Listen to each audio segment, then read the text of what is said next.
വൈകിട്ട് എന്താ കറി വെക്കാമെന്ന് വിചാരിച്ചിരിക്കുമ്പോഴാണ് സൂപ്പർ മാർക്കറ്റിൽ നല്ല താറാവിനെ കണ്ടേ. എന്നാൽ പിന്നെ താറാവിറച്ചി ആയാലോ. നമ്മൾ എന്തിറച്ചി ആയാലും കട്ട് ചെയ്ത് കഴിഞ്ഞാൽ ഒന്ന് കഴുകിയിട്ടേ വെള്ളമൊക്കെ കളഞ്ഞ് കുറച്ച് ഉപ്പും മഞ്ഞൾപ്പൊടി ഇട്ട് കുറച്ച് നേരം വെക്കുന്നത് നല്ലതാണ് കേട്ടോ. അത് കഴിഞ്ഞാൽ ഒന്നുകൂടി ഒന്ന് കഴുകി കളയണം. അമ്മിയിലരയ്ക്കുന്നതാണോ മിക്സിയിലരയ്ക്കുന്നതാണോ നല്ലതെന്ന് വെച്ച് കഴിഞ്ഞാൽ ഞാൻ മിക്സിയിലരയ്ക്കുന്നതെന്നേ പറയുള്ളൂ. അതാണ് പെർഫെക്റ്റായിട്ട് അരിഞ്ഞ് കിട്ടുക. അപ്പോൾ ഇഞ്ചിയും വെളുത്തുള്ളിയും പച്ചമുളകും കുറച്ച് കുരുമുളകും കൂടി ഇട്ടാണ് ഞാൻ അത് ഉണ്ടാക്കിയത്. അതിൻ്റെ മീതെ മഞ്ഞൾപ്പൊടി, മല്ലിപ്പൊടി, മുളക് പൊടി, കുറച്ച് ഉപ്പും നല്ല പച്ച വെളിച്ചെണ്ണയും കൂടിയും കുറച്ച് ഒഴിച്ചു കൊടുത്താൽ അടിപൊളി. അതിൻ്റെ കൂടെ വീട്ടിൽ പൊടിച്ച ഇച്ചിരി ഗരം മസാല ഉണ്ടെങ്കിൽ അതും കൂടിയും ചേർത്തോട്ടോ. ഇതെല്ലാം ഒന്ന് അടിപൊളിയായിട്ട് മിക്സ് ചെയ്തെടുക്കാം കേട്ടോ. നമ്മുടെ സമയത്തിനനുസരിച്ച് ഇത് മസാല പിടിക്കാൻ വയ്ക്കാം.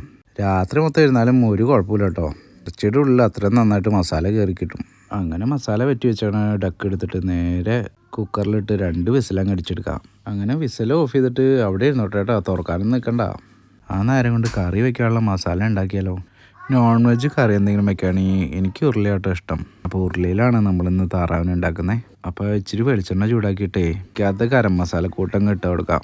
കുറച്ച് വറ്റൽമുളകും ഇച്ചിരി വേപ്പിലയും നല്ല എരിവുള്ള 2 മുളകും കൂടിയും കീറിയിട്ട് കൊടുക്കാം. അതിൽ ഇഞ്ചി വെളുത്തുള്ളി ഇട്ട് വരട്ടി കുറച്ച് സബോളയും കൂടി ആഡ് ചെയ്ത് കൊടുക്കാം. സബോള ശരിക്കും ഒന്ന് വെന്തോട്ടെ കേട്ടോ. ഇച്ചിരി ഉപ്പൊക്കെ ഇട്ട് ഒന്ന് മൂടി വെച്ച് കൊടുക്കാം. സബോള ഒന്ന് വെന്തട്ടെ തക്കാളി ഇടാൻ പാടുള്ളൂ. അങ്ങനെ തക്കാളി ഇട്ട് കൊടുക്കാം. 2 കൂടി നന്നായിട്ടൊന്ന് വെന്തോട്ടെ കേട്ടോ. ആ സമയത്ത് നമ്മുടെ കുക്കറൊന്ന് തുറന്ന് നോക്കാം. ഞാൻ വേവിക്കാൻ നേരത്ത് വെള്ളമൊന്നും ഒഴിച്ചില്ല കേട്ടോ. താറാവിൻ്റെ നെയ്യ് മൊത്തം മുരുകി വന്നേക്കുന്നതാണ് ഇതൊക്കെ. അപ്പം നമ്മുടെ ഗ്രേവി ഓൾമോസ്റ്റ് ഇങ്ങനെ റെഡി ആയിക്കൊണ്ടിരിക്കുകയാണ്. അപ്പോൾ ഗ്രേവിയുടെ മസാല ഇട്ടാലോ. അപ്പോൾ വീണ്ടും കുറച്ച് മഞ്ഞൾപ്പൊടിയും മല്ലിപ്പൊടിയും മുളക് പൊടി ഇട്ട് മസാല ഒന്ന് നന്നായിട്ട് മൂപ്പിച്ചെടുക്കാം. പൊടികളൊക്കെ ഇട്ട് കഴിഞ്ഞാൽ നന്നായിട്ടൊന്ന് ഇളക്കി കൊടുക്കണേ. ഒരു 10 മിനിറ്റ് ഇളക്കി കൊടുക്കാം കേട്ടോ. അങ്ങനെയാകുമ്പോൾ ഈ പരുവാകും. അപ്പോൾ ഗ്രേവി സെറ്റ്. കുറച്ച് ഗ്രേവി എടുത്തിട്ട് നമ്മൾ മിക്സിയിലേക്ക് ഇട്ട് ഒഴിച്ച് കൊടുക്കാവേ. അതിലേക്ക് കുറച്ച് തേങ്ങാപ്പാലും കൂടി ഒഴിച്ച് കൊടുക്കുന്നുണ്ട്. അപ്പോൾ അതൊക്കെ ഒന്ന് അരച്ച് ഒരു സൈഡിൽ വയ്ക്കാം.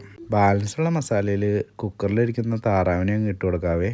ഒരു 10-15 മിനിറ്റ് ഇത് കിടന്നൊന്ന് വെന്തോട്ടെ കേട്ടോ. എന്നാലാണ് നമ്മൾ ഉണ്ടാക്കിയ മസാലയൊക്കെ ഇറച്ചിയിലോട്ട് കയറുള്ളൂ. കറി ഓൾമോസ്റ്റ് സെറ്റായിട്ടുണ്ട് കേട്ടോ. അപ്പോൾ നമുക്ക് അരച്ച് വെച്ചിരിക്കുന്ന മസാലയും തേങ്ങാപ്പാലും കൂടിയും അതിലോട്ട് ഒഴിച്ചു കൊടുക്കാം. അതൊരു 10 മിനിറ്റ് ഇരുന്നോട്ടെ കേട്ടോ. നമ്മൾ ഈ മസാലയൊക്കെ ഇങ്ങനെ അരച്ച് ചേർക്കുമ്പോൾ കറിക്ക് വേറൊരു ടേസ്റ്റാണ്. ഈ കറി കണ്ടിട്ട് പൊറോട്ടയും കൂടിയും കഴിക്കാൻ തോന്നുക. എന്നാൽ പിന്നെ പൊറോട്ടയും കൂടി ആവാല്ലേ. അപ്പോൾ സംഭവം സെറ്റ്. ഇനി നമുക്ക് ടേസ്റ്റ് ചെയ്യാൻ ഒരു മേഡത്തിനെ വിളിച്ചാലോ. ഗായ്സ്, ഇതൊന്ന് ഞാൻ ടേസ്റ്റ് ചെയ്ത് നോക്കട്ടെ. നല്ല രസമുണ്ട്. ഇന്ന് എനിക്ക് എന്നും പൊറോട്ടയും താറാവ് കറിയും മതി.